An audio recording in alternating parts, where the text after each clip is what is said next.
Hello, and welcome to a brand new episode of Loud and Proud Mamas. I'm your host, Justine. And I'm your host, Laura. And ladies and gentlemen, we are back in the booth, back in the studio. Laura has joined us on this side of the border once again. Welcome back, Laura.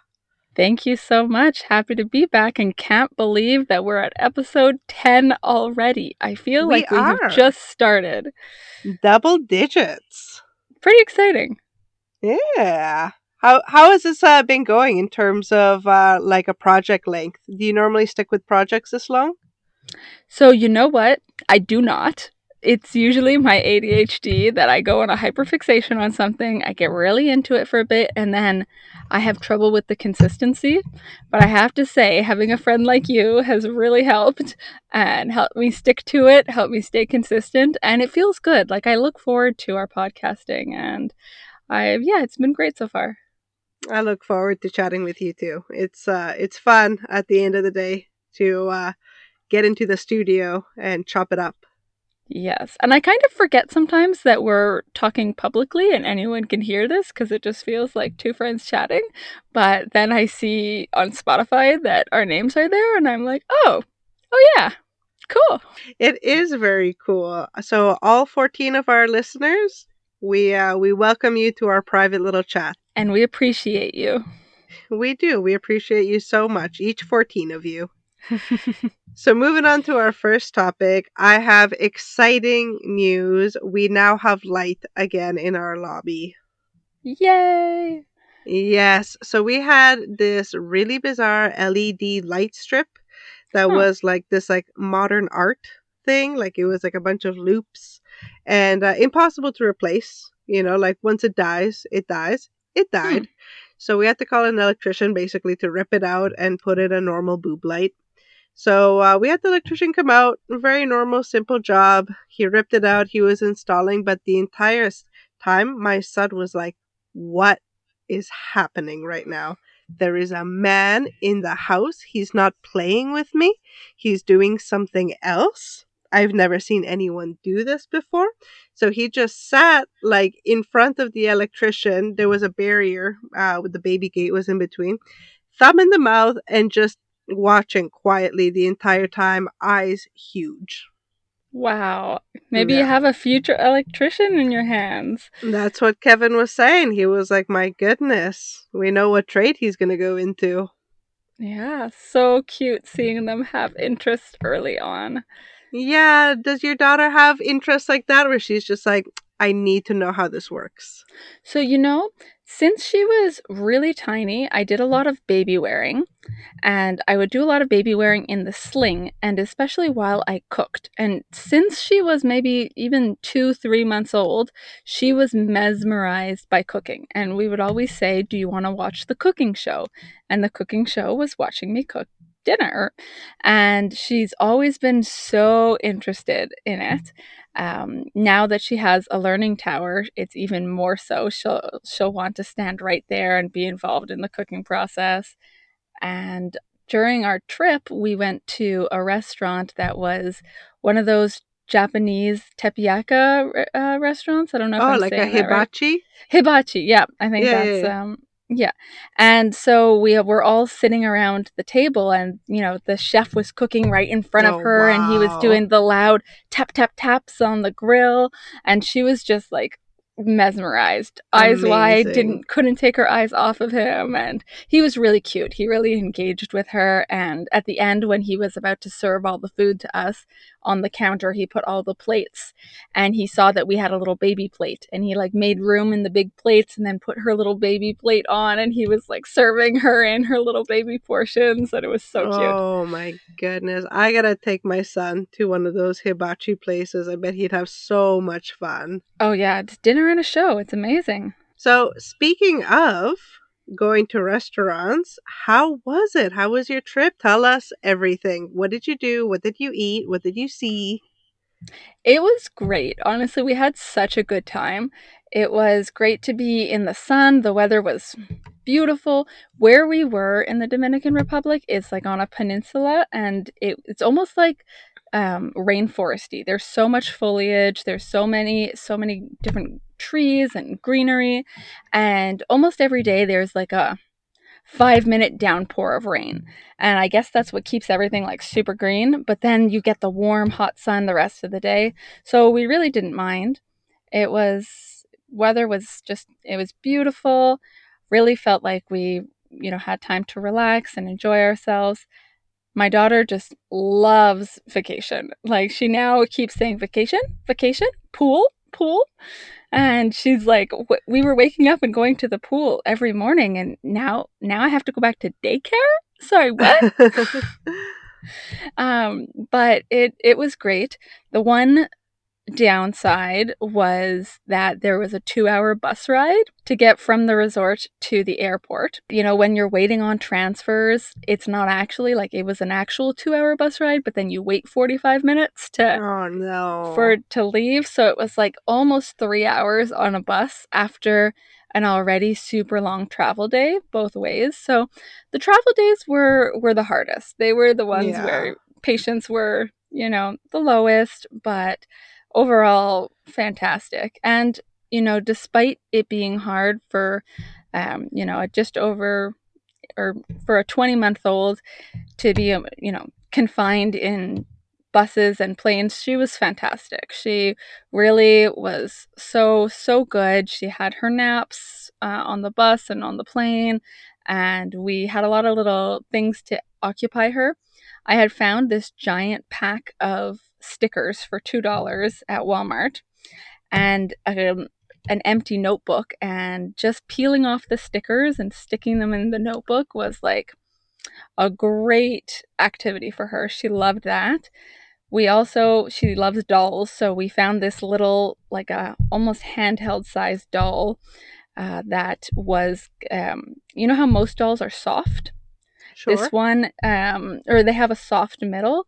This one was all hard, so it can be wiped down, because I didn't Mm. want one of her soft dolls to like fall on the floor of the airport, and then, so it can be sanitized.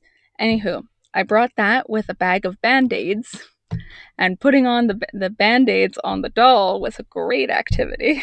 There you I, go. That's a good idea. yeah, and it's great for fine motor skills. So she was really Yeah. practicing that. So yeah, she was so good on the travel days, and then the rest of the time was just, relaxing, swimming in the ocean, swimming in the pool. She loved the sand. It was so, travel hack pro tip: travel with babysitters. It's a lot of fun. It's great. So we had both grandmas, and they took turns watching her during her nap. So my wife and I could go on little adventures during nap time. Oh. And took a walk together, left the resort and went to the little town and did some shopping, and it was really nice. Funny story. So the grandmas were fantastic. They were great. Um, but one of these days we went for a walk and we were out a little longer, so they brought her down to the pool, and apparently the two of them together were looking at the different diapers, and we're like, okay, this is definitely the swim diaper.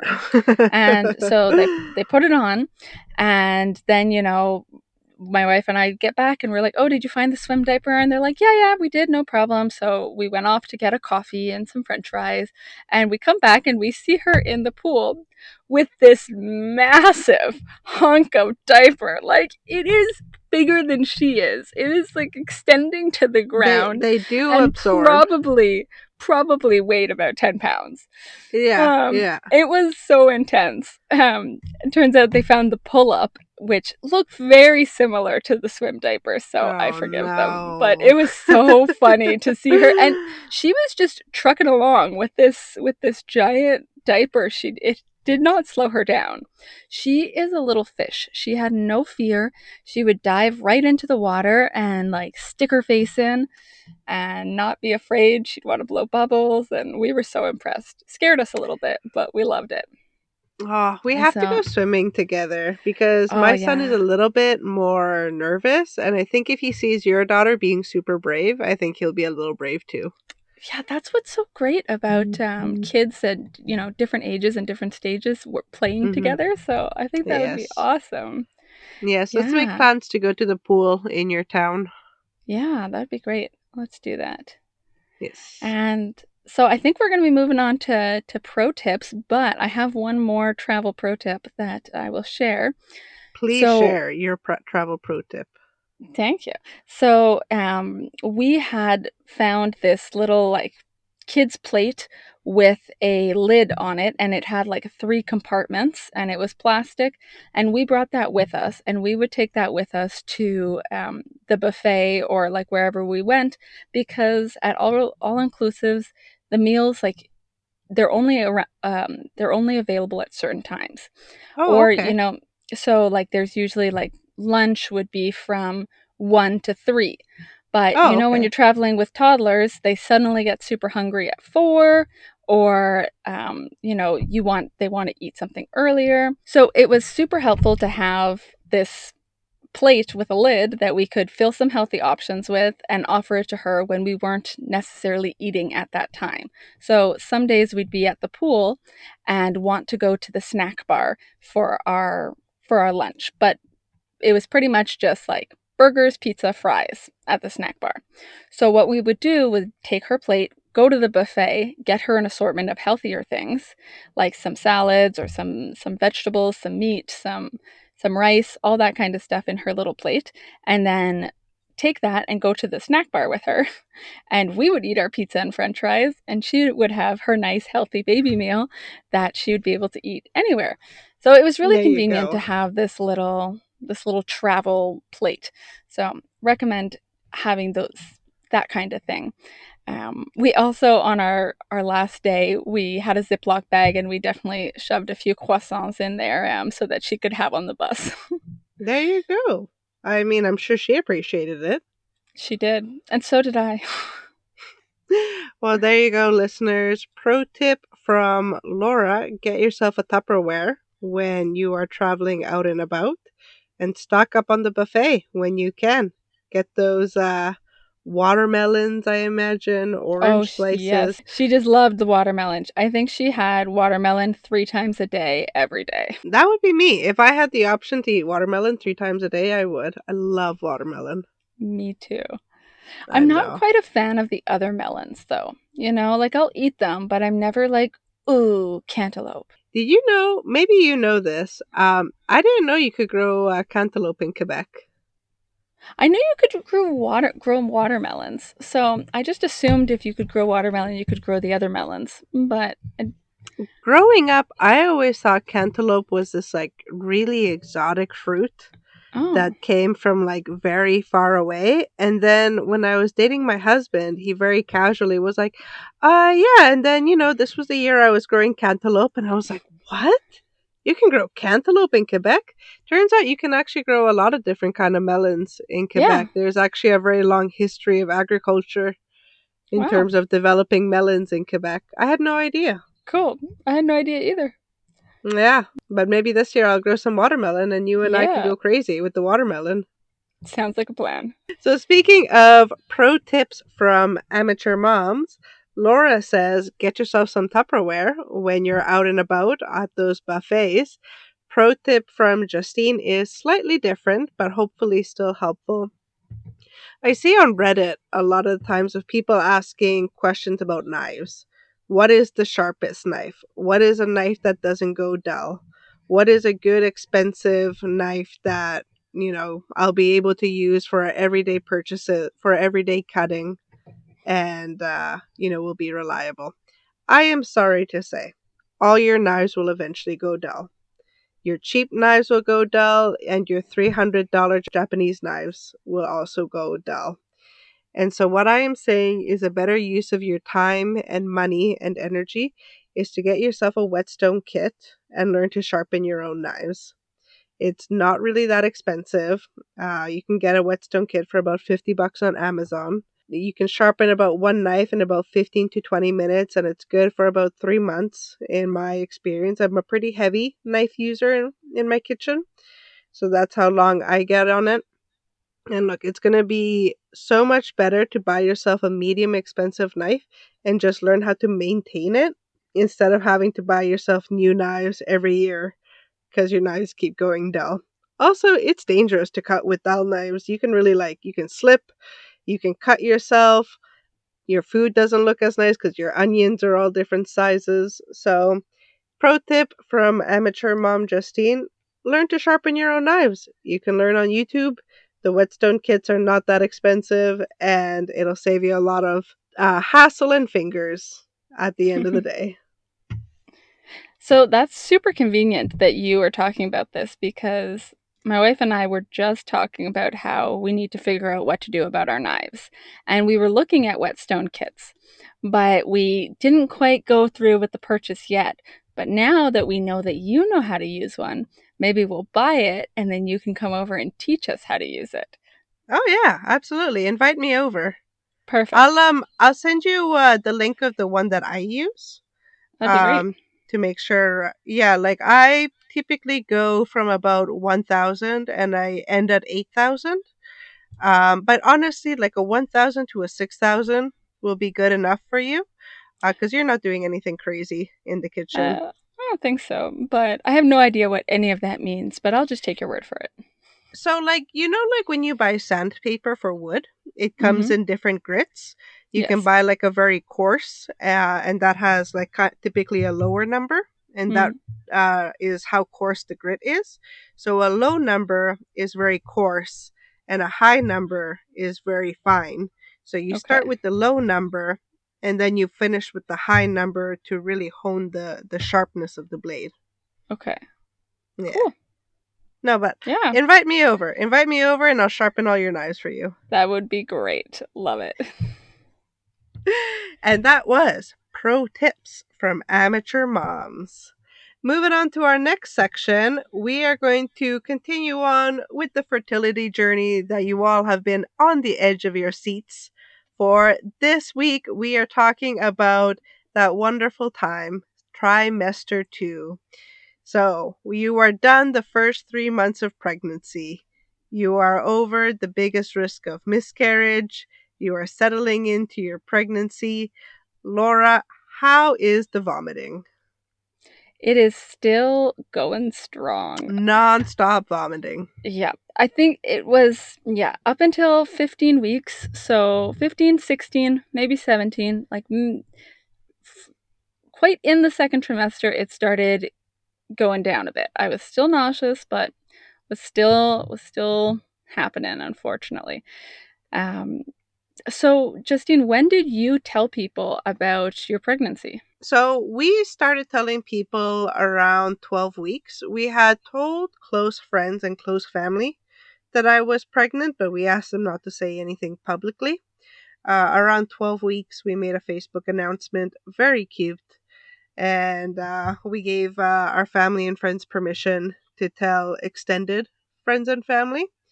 And Nice. yeah, that was pretty exciting. So I'm the first in my immediate family. I have a sister, so I was the first in the immediate family to have a child.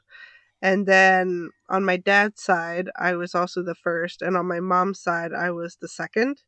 Oh, So, it was not, it was, people made a big deal about it. yeah. People were excited. Nice. That is exciting. How about you? When Yeah. did you start telling people? So we told friends and like close friends and family quite early on, but didn't really, the extended people, they actually didn't find out until I was probably 22, 23 weeks pregnant. So midway through my second trimester, I had that travel monster come over me and I was like, I need sunshine. It's it's good for the baby. And my wife at the time was struggling a lot with her travel anxiety, so was not up to a baby moon as I was trying to convince her to go on one. So I actually went with my mom. And so it was just the two of us. And while we were on our trip, there was a beautiful sunset night, and my mom took a picture of me with the bump. And I was like, okay, you know what? I'm going to tell people. And I just did a little Facebook story saying that, you know, the baby was coming in that spring. And yeah, so that's how I did the Facebook announcement. And it was nice. I got some really nice messages from that. And that's how I kind of told all the extended family. Yeah, so That's really cute. for Hmm. us, what we did, I think you've seen it because I think you've gone far enough back on my Facebook photos, but my we have a really bad feet in my family. My husband is hyperflexible, and I deal with plantar fasciitis. Oh. So we have like very we're very serious about footwear. So my husband wears Crocs, and I wear Birkenstocks in the house. Both of these are like very supportive footwear.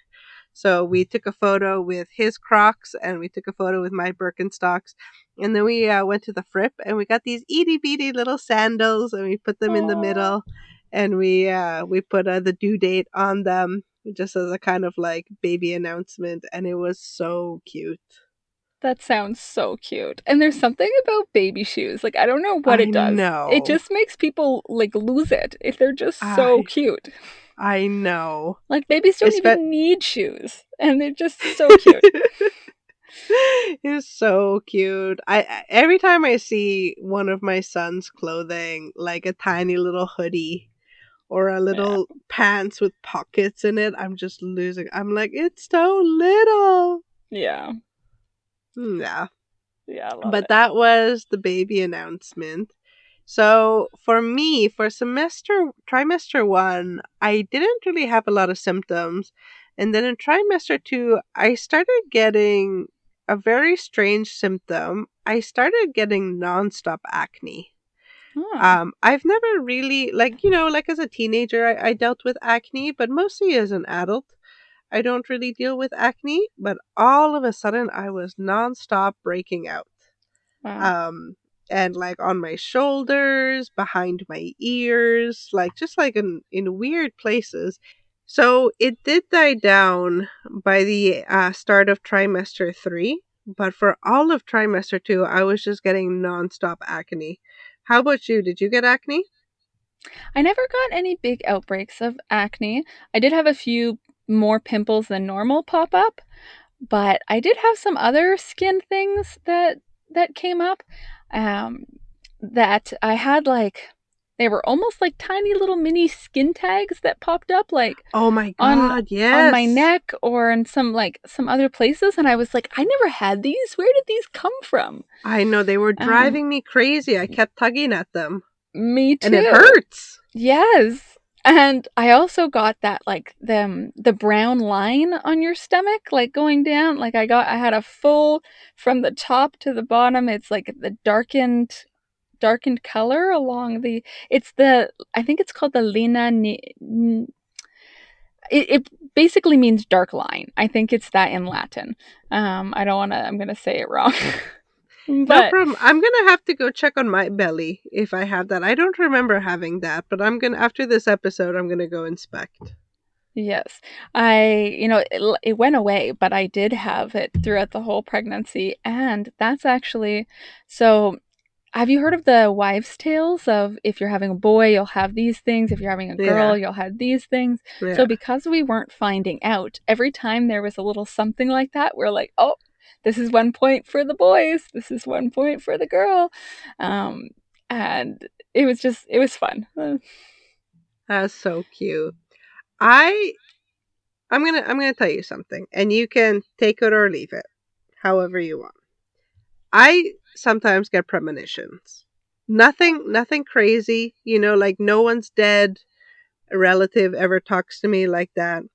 But every now and then I'll get a premonition of being like, hey, your package showed up at the post office, go get it. Or Wow. like, just like little very tiny little things like that. Um so I had a premonition very strong in my mind that I was having a son right away. And I just like, even before we had the ultrasound, I was just like, people would ask me, what do you have? And I would say with full confidence, I'm having a boy, even Wow. before we had the ultrasound.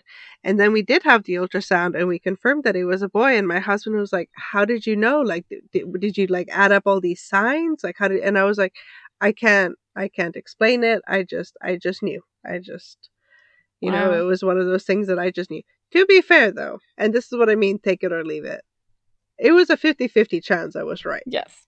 True. So True. again, this is what I mean, listeners, like, take it or leave it. Like, I'm not contacting your dead relatives. I'm not guessing lottery numbers or anything like that. All I can say is I was very sure that I was having a boy, and I did have a boy. Wow.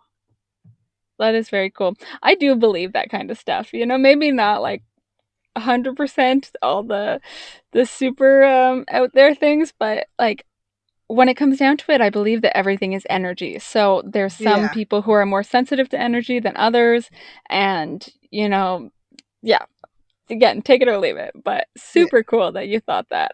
I didn't have a strong feeling one way or another. My wife was sure we were having a girl. She was like, it's a girl. And I said a boy, like that's what my guess was, partly because I wanted to be different than her guess. And if we're being fully honest, you know, all I wanted was a healthy baby. yeah, That's it. And some people, you know, they don't mind which one it is, and I would have been happy no matter what.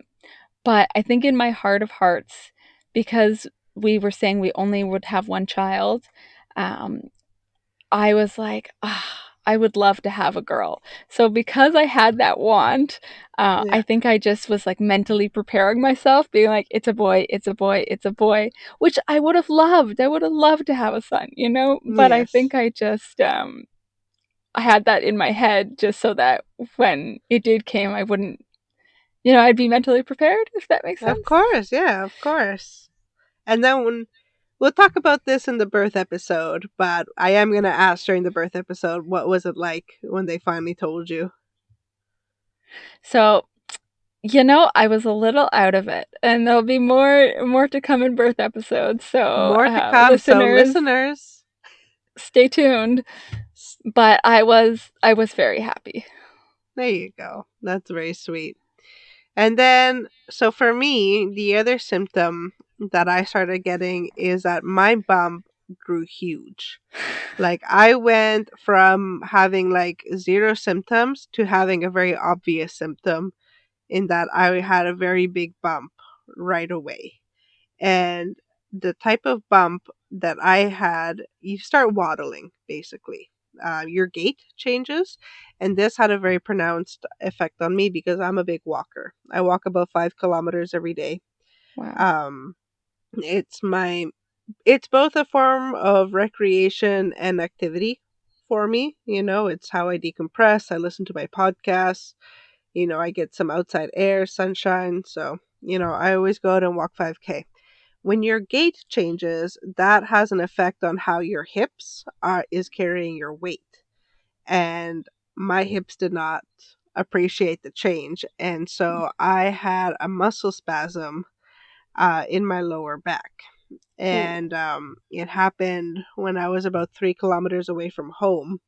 And I had a very scary moment of like, do I call for help from my husband to come pick me up? Like that's how bad it was. Where I was like, I don't know if I can even finish walking. So luckily, we have a pretty good physio in our area. She does this weird thing with cups. Like it's like this suction cup thing. I don't know. She put a bunch of suction cups on my body, and I felt better after that. But basically, from then on, I went from 5 kilometers to 4 kilometers, and I basically had to keep reducing every couple weeks until the very last little bit that I was pregnant, where I was basically down to like half a kilometer, Mm. you know, that I could walk before, you know, I get too fatigued. But yeah, that was a very big noticeable change. Is that I had to change my walking habits because otherwise I would really aggravate my back pain. Yeah. So very similar to me actually. I also had a herniated disc, or Oh my not god. also, but I had a herniated disc during my pregnancy, and that happened quite early on. My back pain started, I think, around 10 weeks, and by the second trimester, I was waddling like a penguin. Yeah. Not so much because of the size of my bump at that point, but because of the back pain. Like I just could not swing the hips. I had to just kind of like move from side to side and slowly inch my way forward. And it was rough. I also love walking, and I just like I could not do it. I had to go off work because of how bad the pain was. I couldn't even sit in the car and drive myself. So Oh, it was wow. really hard. And very similar story to you, actually. So we went to the St. Patrick's Day parade, and this was probably when I was close to the end of my second trimester. And we went with friends who lived near the parade, and they were like, it's not a far walk. We can go down. So I was like, okay, but I'm like, she had a stroller, and I said, I'm sticking this foldable chair in the stroller so I can sit. And I wanted to be tough and say I could do it. So we walked to the parade. I sat down during the parade. We were fine. But then they wanted to walk around town. And I should have said I couldn't do it, but I just Oh, was no. like, let's just do it. So we walked further down into town. And then when it came time to walk back, I realized that I just couldn't do it Yeah. anymore. Yeah. And I ended up sitting on the curb of the street, and we so our wives were back at the house filming a music video, actually super cool. um so they were like, we couldn't call them, and we didn't have access to a car, but luckily where I collapsed, or where I sat down on the curb, was right in front of a police station. So my friend went up to the police officers there and asked if they could drive me home. Did they? They did. They did. That They is a like, good use of tax dollars. the first one was like, that's not really what we're here for. And then my friend was like, listen, she's pregnant. She can't walk. Like, wait, can you just do it? And then they went in and talked to their boss, and they said, yeah, we can do it. And so they drove us back, which was really nice. There we go. You know what? There we It's a funny go. story. It's a good use of tax Yeah. dollars. I like Yeah. that use of tax dollars. Exactly. I think that's what she said too. There you go, listeners. So when you're in trimester 2, watch out for that lower back pain, and take note to not wander too far away from home without having your phone on you, because you might need to call for help and or get a ride from a police officer. Yep. No shame. No shame. So that was trimester 2 on our fertility journey. Tune back in next time for trimester 3, one of the most dramatic trimesters, where you are a giant planet waddling around. You do get to the last bit where I started seeing my OBGYN almost nonstop. I guess we'll find out how much you were seeing your family doctor. Yes. We're going to move on to our next segment, which is film review. Laura, do you want to guess what I've been watching? I have no idea. It is Oscar season. This movie was in the Oscar running last year. So, I'm a little bit late, but, better late than never. So the movie is called Conclave. It's a very interesting movie. It's a Catholic intrigue movie. Basically, the Pope dies and they have to pick a new Pope. And so it's kind of like pulling behind the curtain and seeing how do we pick a new Pope. Because when I was growing up, I grew up Catholic.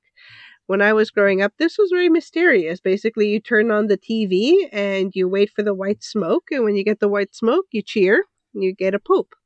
So I really enjoyed this movie because it shed a lot of light on the political campaigning. It really humanized all of the characters and the process, and it was really cool. And the reason I'm bringing it up on the show is because I'm going to give a little bit of a spoiler for the end. So, listeners, if you don't want the ending of Conclave spoiled, skip ahead about 2 to 3 minutes. Laura, that means you as well if you want to cover your ears. Okay. So, the Perfect. character that they choose to be Pope at the end is an unknown cardinal. So, it's a cardinal that was not very well known before. He kind of shows up at the beginning of the movie and they accept him as a cardinal, but he's very mysterious. He's the Cardinal of Kabul. They elect him, and then there is a medical discovery of him. And it turns out that when he was born with internal ovaries. And the thing is, when you are born intersex, there's not like, you don't really know, right? Like, it doesn't have any outside presentation. He had male genitalia, he was assigned male at birth, he grew up his entire life being a little boy and eventually a man. It wasn't until he had a medical procedure, I believe, an appendicitis, that they discovered that he had internal ovaries. And by this point, he was already within the Catholic Church system. He was some kind of a priest or within that system. So the Pope had urged him to go get surgery, and had, elected to pay for it. And this priest thought about it, prayed about it, and decided that no, God made me as I am, and I accept my body the way it is, and I'm not going to change my body. And so the Pope accepted this and, eventually died, keeping that secret with him. And then this priest was elected as the new Pope.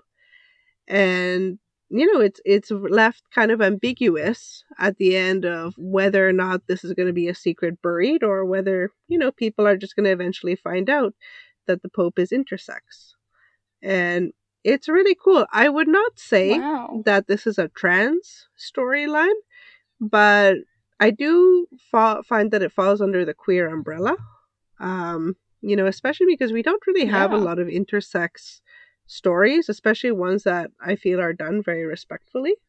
So, listeners, if you are looking for a Catholic political intrigue movie, if you want a little bit of scheming and politics within the Catholic Church, and you want a little bit of queerness at the end, I do recommend the movie Conclave to you. Very cool. Yeah, I would not have guessed that twist in it. Yeah, it really like comes out at the very end.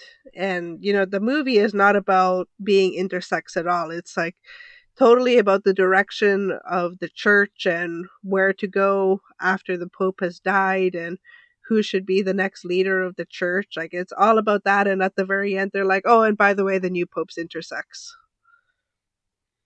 Interesting. Yeah, it's pretty cool. Yeah. So I recommend that. Laura, you watching anything good lately?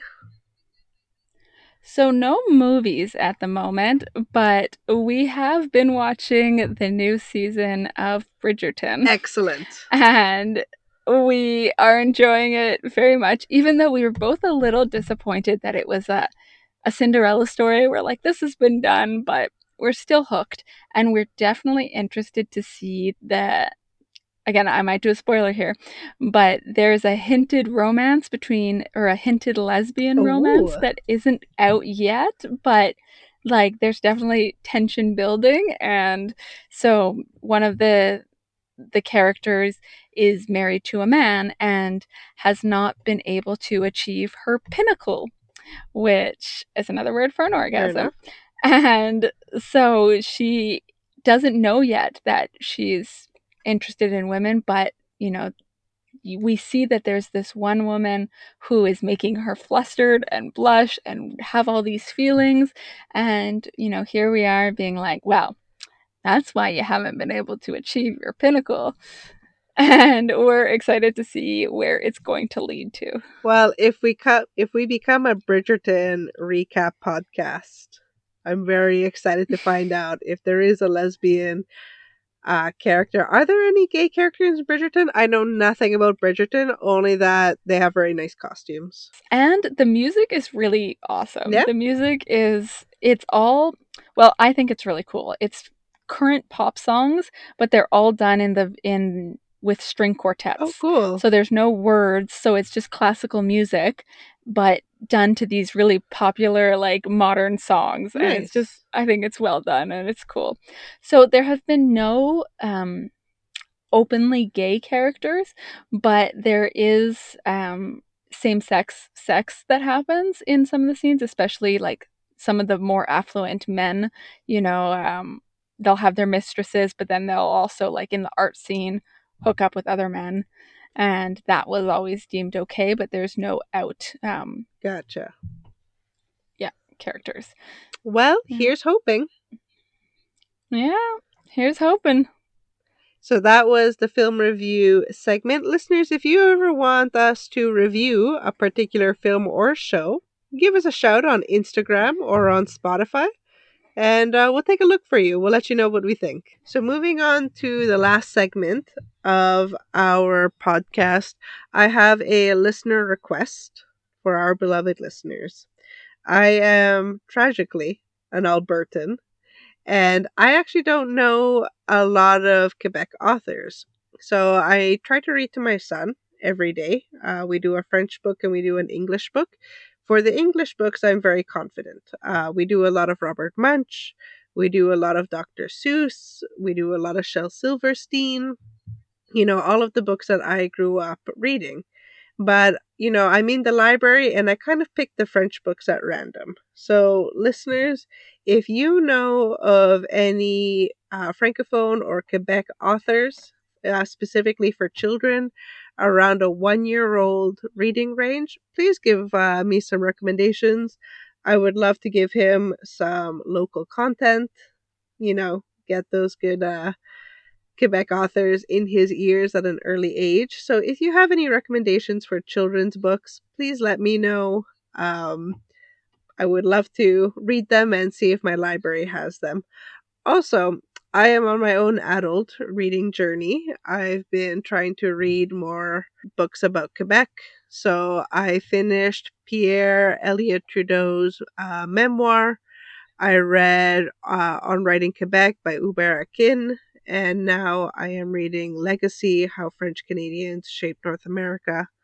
So, yeah, I'm working my way through it. Yeah, well, I'm impressed with you because I am a born and raised Quebecer and I don't even remember this stuff. And I can't even name a good Quebecer author. So I would love the recommendations too. Maybe it's time that I freshen up on my Quebec roots. And there you go. So, listeners, if you have any recommendations, both adult and for children, for books that we should be reading, please let us know. I have an excellent library, and also if I need to request a book from the bank, I will. So, I think that is it. Laura, you got anything else for us today? No, I think we covered a lot. Wonderful. Good to go. So let's wrap it up. Listeners, that's all for today. Thank you so much for joining us on this odyssey and for welcoming Laura back from her travels to the Dominican Republic. Laura, we're so happy to have you back. Thank you so much. Happy to be here. And stay tuned for more updates next week. All right, listeners, see you next time. Bye.